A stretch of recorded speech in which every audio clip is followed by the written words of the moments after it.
ಹ್ಞೂ ಸರ್, ನಿನ್ನೆ ನಮ್ಮ ಕಾಂಗ್ರೆಸ್ ಶಾಸಕರು ನನ್ನ ಬಗ್ಗೆ ಒಂದು ಧಮಕಿ ಹಾಕಿದ್ದಾರೆ ಎಡೆಹಳ್ಳಿಲಿ ಅಂದ್ಬಿಟ್ಟು ಅವರು ಮಾತಾಡಿರೋದನ್ನ ಮಾಧ್ಯಮದಲ್ಲಿ ನೋಡಿದೆ. ನಮ್ಮ ಊರಲ್ಲಿ ಅದಕ್ಕೂ ಮುಂಚೆ ಒಂದು ವಿಚಾರ ನಿಮ್ಮ ಗಮನಕ್ಕೆ ತರಕ್ಕೆ ಇಷ್ಟಪಡ್ತೀನಿ. ಮಂಗಳವಾರ ಇಲ್ಲಿ ನಮ್ಮೂರಲ್ಲಿ 850 ಓಟಿದೆ ಇಲ್ಲಿ. ಬುಧವಾರ ರಂಗೋಲಿ ಸ್ಪರ್ಧೆ ಇರುತ್ತೆ. ಮಂಗಳವಾರ ನಮ್ಮ ಕಾಂಗ್ರೆಸ್ ಮುಖಂಡರಾದ ಅಂಚೆಮನೆ ಪ್ರಕಾಶ್ ಅಣ್ಣವರು ಮತ್ತು ಗೋವಿಂದಣ್ಣವರು ಎಡೆಹಳ್ಳಿ ಗ್ರಾಮಕ್ಕೆ ಬಂದುಬಿಟ್ಟು ಪ್ರತಿ ಮನೆಗೂ ವಿಸಿಟ್ ಆಗ್ತಾರೆ. ಅವರು ಕೆಲವು ಮನೆಗಳಿಗೆ ಹೋಗ್ಬಿಟ್ಟು ಇಲ್ಲಿ ರಂಗೋಲಿ ಸ್ಪರ್ಧೆ ಮಾಡ್ತಾಯಿದ್ದೀವಿ, ನಮಗೆ ಸಹಕರಿಸಿ ಅಂತ ಕೇಳ್ತಾರಂತೆ. ಜಸ್ಟು ಈ ಥರ ಬಂದು ಹೋಗಿರ್ತಾರಂತೆ. ಅದು ನನಗೆ ಯಾರೋ ನಮ್ಮ ಊರಿನ ಗ್ರಾಮಸ್ಥರು ನನ್ನ ಗಮನಕ್ಕೆ ತರ್ತಾರೆ, ಹಿಂಗೆ ಕೇಳ್ತಾರೆ ಅಂತ. ಆಯಿತು, ನಿಮ್ಮಿಷ್ಟ, ಹೋಗೋರಿದ್ರೆ ಹೋಗಿ ಅಂತ ಅವ್ರಿಗೆ ಹೇಳ್ತೀನಿ. ತಿರ್ಗಾ ನನಗೆ ಅವತ್ತೇ ಮಂಗಳವಾರ ಸಾಯಂಕಾಲ 4 ಗಂಟೆಗೆ ಗೋವಿಂದಣ್ಣನವರು ಒಂದು ಫೋನ್ ಬರ್ತದೆ ನನಗೆ. ಸುಮಾರು ಒಂದು 8 ನಿಮಿಷ ಮೊಬೈಲಲ್ಲಿ ಮಾತಾಡಿದ್ದಾರೆ, ನನ್ನ ಹತ್ರ ಮಾತಾಡ್ತಾರೆ. ಏನಂತ ಅಂತಾರೆ ಅಂದರೆ, ಗೋವಿಂದಣ್ಣವರು ನೋಡಿ, ಹಿಂಗೆ ತೀರ್ಥಪ್ರಸಾದ್ ಹಿಂಗೆ ರಂಗೋಲಿ ಕಾರ್ಯಕ್ರಮ ಮಾಡ್ತಾಯಿದ್ದೀವಿ, ನಿಮ್ಮ ಎಡೆಹಳ್ಳಿ ಗ್ರಾಮಕ್ಕೆ ನಾನು ಪ್ರಕಾಶನ ಬಂದಾಗ ನಿಮ್ಮ ಗ್ರಾಮಸ್ಥರೆಲ್ಲ ತೀರ್ಥಪ್ರಸಾದ್ ಹೇಳಿರು ಬರ್ತೀವಿ ಅಂತವ್ರೆ. ನೀವು ಒಂಚೂರು ಎಲ್ಲ ಗ್ರಾಮಸ್ಥರಿಗೆ ಹೇಳ್ಬಿಟ್ಟು ನಮಗೆ ರಂಗೋಲಿ ಸ್ಪರ್ಧೆ ಮಾಡೋಕ್ಕೆ ಸಹಕರಿಸಿ ಅಂತ ಕೇಳ್ತಾರೆ. ಅಂದರೆ ಪಕ್ಷಾತೀತವಾಗಿ ಮಾಡೋಣ ಅಂತ ಹೇಳ್ತಾರೆ. ನಾನು ಅದಕ್ಕೆ ಗೋವಿಂದಣ್ಣವ್ರಿಗೆ ಏನು ಹೇಳ್ತೀನಿ, ಆಯ್ತಣ್ಣ, ಸಂತೋಷ ಮಾಡಿ, ನಾವು ಅದಕ್ಕೇನು ನಮ್ಮದು ವಿರೋಧ ಇಲ್ಲ. ಪಕ್ಷಾತೀತವಾಗಿ ಮಾಡ್ತೀವಿ ಅಂದರೆ ನಾವು ನಿಮ್ಮ ಜೊತೆಲಿ ಸೇರ್ಕೊಂತೀವಿ, ಮಾಡಿ ಬೇಕಾದ್ರೆ ಒಗ್ಗಟ್ಟಾಗಿ ಮಾಡೋಣ. ಬಟ್ ಶಾಸಕರು ಅದೇ ರೀತಿ ಪಕ್ಷಾತೀತವಾಗಿ ಊರಿಗೆ ಬಂದು ಒಂದೆರಡು ಮನೆಗೆ ಸೌಹಾರ್ದಯುತ ಭೇಟಿ ಕೊಟ್ಟು ಹೋಗಬೇಕು. ನಮ್ಮ ಗ್ರಾಮಸ್ಥರೆಲ್ಲ ನಾವು ಒಗ್ಗಟ್ಟಾಗೆ ಬೇಕಾದ್ರೆ ಪಾಪ ಅವ್ರು ಬರೋತ್ತಿಗೆ ಸ್ವಾಗತ ಮಾಡ್ತೀವಿ ಅಂತ ಅಂದೆ.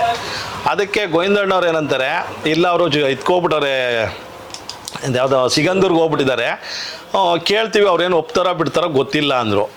ಅದಕ್ಕೆ ನಾನೇನಂದೆ, ಆ ಥರ ಒಪ್ಪಲಿಲ್ಲ ಅಂದ್ರಣ್ಣ, ಪಕ್ಷಾತೀತವಾಗಿ ಮಾಡಿದರೆ ನಾನು ಬರ್ತೀನಣ್ಣ. ನಾನು ಒಂದು ಜೆ ಡಿ ಎಸ್ ಪಕ್ಷದಲ್ಲಿ ಒಬ್ಬ ಕಾರ್ಯಕರ್ತನಾಗಿ ಗುರುತಿಸ್ಕೊಂಡ್ಬಿಟ್ಟಿದ್ದೀನಿ ನಾನು. ನೀವು ಇಲ್ಲ ಕಾಂಗ್ರೆಸ್ಸಿಂದ ಮಾಡೋಂಗಿದ್ರೆ ಅಣ್ಣ, ಮಾಡಿ ನಂದೇನು ಅಭ್ಯಂತರ ಇಲ್ಲ. ನಮ್ಮ ಪಂಚಾಯತಿ ವ್ಯಾಪ್ತಿಲಿ ಪಂಚಾಯತಿ ಸಿಬ್ಬಂದಿ ಎಲ್ಲ ನಮ್ಮೂರೆಲ್ಲ ರಸ್ತೆ ಎಲ್ಲ ಕ್ಲೀನ್ ಮಾಡಿ ಅಭಿವೃದ್ಧಿ ಮಾಡೋರೆ. ನೀವು ಕಾಂಗ್ರೆಸ್ ವತಿಯಿಂದ ರಂಗೋಲಿ ಸ್ಪರ್ಧೆ ಮಾಡೋಂಗಿದ್ರೆ ಮಾಡ್ಕೊಳ್ಳಿ, ನಮ್ಮೂರಲ್ಲಿ ಎಲ್ಲಿ ಬೇಕಾದ್ರೂ ಮಾಡೋಣ, ನಮ್ಮದೇನು ಅಭ್ಯಂತರ ಇಲ್ಲ ಅಂತ ಹೇಳ್ತೀನಿ. ಇಷ್ಟು ಹೇಳಾದ್ಮೇಲೆ ನಾವು ಫೋನ್ ಕಟ್ ಆಗ್ತದೆ. 8 ನಿಮಿಷ ನಾನು ಮತ್ತು ಇವರು ಗೋವಿಂದಣ್ಣವರು ಮಾತಾಡಿದ್ದೀವಿ. ಅವರೇ ಕಾಂಗ್ರೆಸ್ ಮುಖಂಡ್ರನ್ನ ಅವ್ರನ್ನೇ ಕೇಳ್ಕೊಂಬಿಡ್ಲಿ, ನಮ್ಮ ಶಾಸಕರು, ಕಾಂಗ್ರೆಸ್ ಶಾಸಕರು, ಅವ್ರಿಗೆ ಹೇಳ್ತಾ ಇದ್ದೀನಿ. ಕೇಳ್ಬಿಟ್ಟು ತೀರ್ಥಪ್ರಸಾದ್ ಏನನ್ನ ಬೆದರಿಕೆ ಹಾಕವ್ರ, ಮಾಡ್ಕೊಳ್ಳಿ ಅಂತ ಹೇಳಿರ ಅಂದ್ಬಿಟ್ಟು ತಿಳ್ಕೊಂಡು ಅವರು ನನ್ನ ಬಗ್ಗೆ ಮಾತಾಡಿರೋ ಒಳ್ಳೇದು, ಇಲ್ಲ ನನ್ನ ಹೆಸ್ರಿಗೆ ಕಳಂಕ ತರಕ್ಕೆ ಏನನ್ನ ಆ ಥರ ಮಾತಾಡೋರು ಏನೋ ಗೊತ್ತಿಲ್ಲ.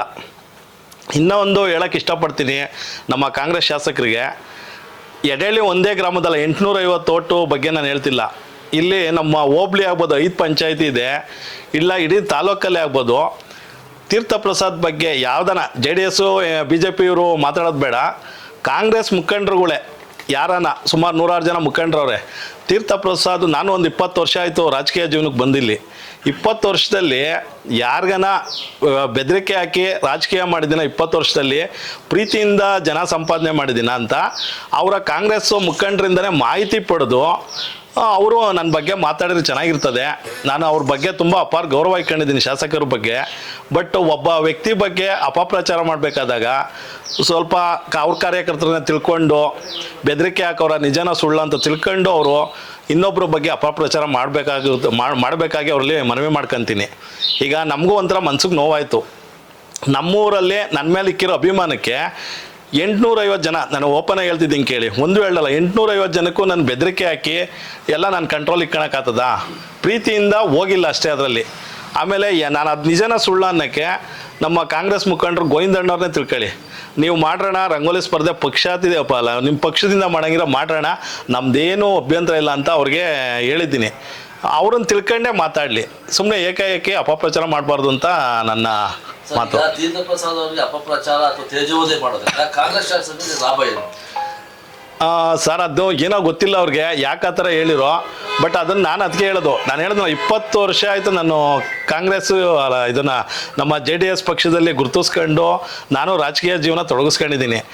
ಬೇರೆ ಪಕ್ಷದವ್ರ ಸಲಹೆ ತಗೊಳ್ಳೋ ಬದಲು ಕಾಂಗ್ರೆಸ್ ಮುಖಂಡ 106 ಜನ ಅವರೇ. ನಮ್ಮ 5 ಪಂಚಾಯತಿ ವ್ಯಾಪ್ತಿ ಹೋದರೆ ಸುಮಾರು ಕಾಂಗ್ರೆಸ್ ಮುಖಂಡರವ್ರೆ. ಯಾರಾದರೂ ಅದರಲ್ಲಿ ತೀರ್ಥಪ್ರಸಾದ್ ಕೆಟ್ಟವನು ಇಲ್ಲ ದೌರ್ಜನ್ಯ ಮಾಡ್ಕೊಂಡು ಅವರು ಒಂದು ಹೆಸರು ಮಾಡೋರೆ, ಬೆಳೆದವ್ರೆ ಅಂದರೆ ನಾವು ಅದನ್ನೇನೋ ಇದ್ದರೆ ತಿದ್ಕೊಳ್ಳೋಣ, ಶಾಸಕರು ಹೇಳಿದ್ರು ಅಂತ ಹೇಳಿದರೆ ಸುಮ್ಮನೆ ಇಂಥವನ್ನ ಟೀಕೆ ಮಾಡೋದು ತಪ್ಪು ಅಂತ ನಾನು ಹೇಳ್ತೀನಿ.